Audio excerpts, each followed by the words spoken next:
There's a book that is probably at the front of any bookstore you walk into right now, that many people you know who are into books have probably read or are thinking about reading, that by my account is the worst book I read in all of 2025. And in this video, I'm gonna break down why and tell you what it is. So, what was my worst book that I read in 2025? Very simply, it is the Let Them Theory by Mel Robbins. Now, let me preface this by saying, there seems to be a growing sentiment among, I don't know, the online people who are sort of into books, that it's fashionable to automatically hate or automatically criticize a lot of these pop psychology books that have come out throughout the years.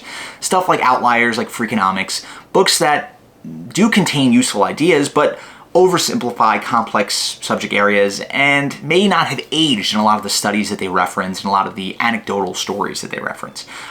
They haven't aged well. And people have jumped on that, and they've made an entire cottage industry of dunking on pop psychology and the books that they sell in airports and that people kind of use as self-help models. And I don't buy into that. I think that there are useful ideas in a lot of these books, even though maybe they aren't perfect. They are an entry point for a lot of people, and they need to be recognized as such. But the book that I'm talking about here, the Mel Robbins Let Them Theory, is one that I hate for different reasons. And the reason I really hate it is sort of the core conceit of what it is, right? To me, the book really promotes the idea of apathy. And in very few circumstances do I think that apathy is a healthy or productive mindset, either for individuals or for society as a whole. So let me briefly summarize what the Let Them Theory posits. The core idea is this: stop wasting energy on things you can't control, other people's opinions, actions, and behavior.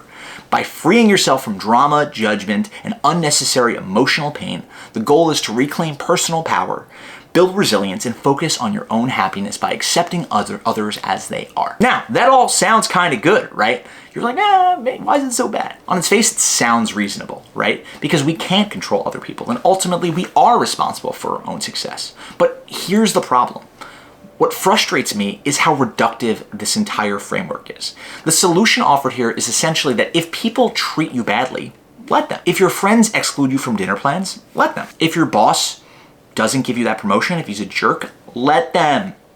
But take responsibility for not leaving. Take responsibility for not being more straightforward in getting yourself involved in those plans. Now listen, there is some truth here. Like most bad ideas posited in a lot of these pop psychology books, there is a kernel of truth that makes this stuff kind of resonate with people. But the Let Them Theory repackages common sense as some sort of revolutionary philosophy, and I don't believe it's actually adding much value to its readers' lives. And the reason for that is that most people, reading the Let Them Theory already know they can't control the actions of others.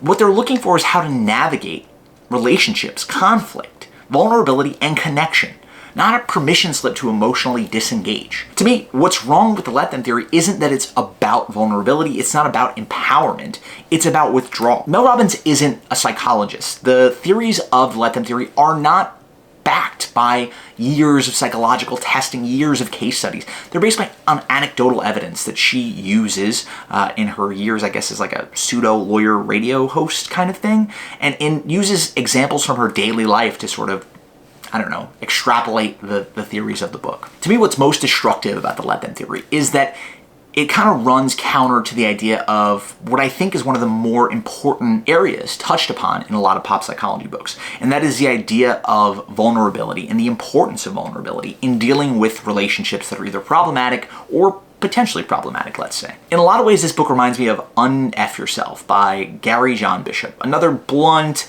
aggressively branded self-help book that promises transformation through tough love and personal accountability. And again, kernel of truth there, right?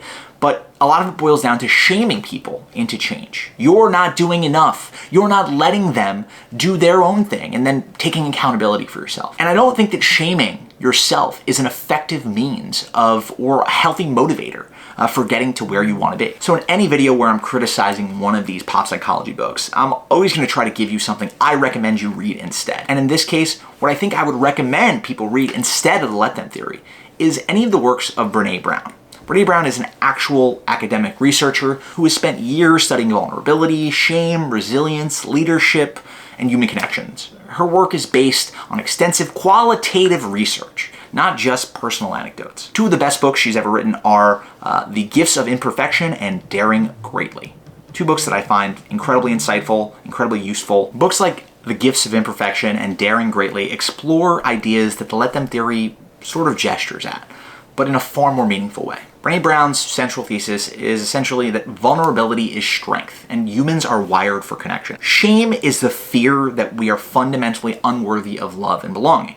And rather than telling people to disengage from these feelings, to run away from them, she explains how connection and openness and vulnerability is important in building healthy relationships and in becoming better leaders in small settings or large settings. That, to me, is far more useful, far more honest than just telling people to let them. Final takeaways: don't read the Let Them theory, or read it for yourself and maybe you disagree with me. Maybe you get something out of it.